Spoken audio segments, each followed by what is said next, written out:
Indianapolis Motor Speedway fans, Doug Boles here with you for another episode of Behind the Bricks. You know, one of the questions I get all the time, all year long is, what do you do the rest of the year?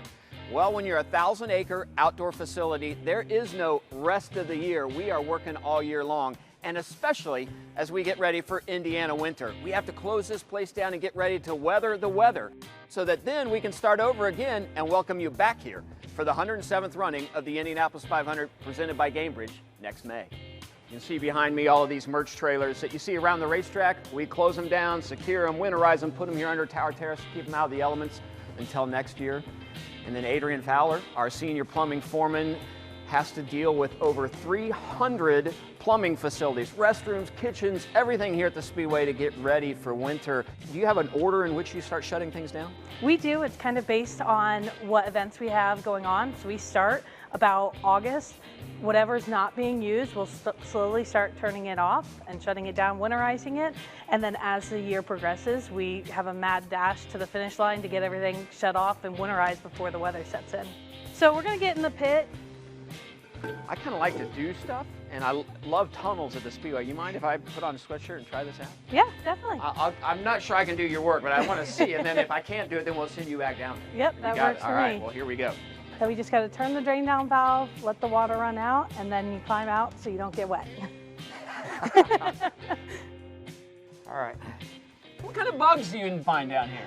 We get some spiders and some sprickets, and that's about it. I'm a big spider fan.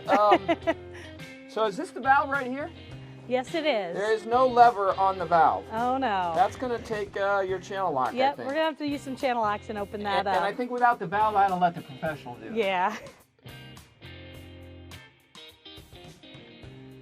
Uh-oh. You know what? I think I'd still be down there. I'm kind of glad that it was broken and you had to do it, because that's a quick way to... Gets a little wet. And I didn't bring a spare set of clothes today. I would have been in trouble. We are actually under Tower Terrace right now, so it's like a little cave with a lot of plumbing around here. Yes, a lot of plumbing. Each set of restrooms has its own drain down valve. Right. So we just have to open each one up individually. You always got to watch your head around here.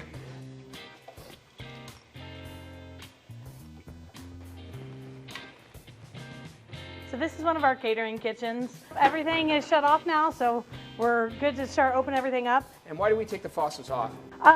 If we don't take the faucets off, they actually hold water right in here, and they freeze and break. Yep. And if we leave all these on, it gets quite expensive at the beginning of the year. Yep. And then we leave them in the sink so that we don't lose anything throughout the winter. And then the last thing is the water heater.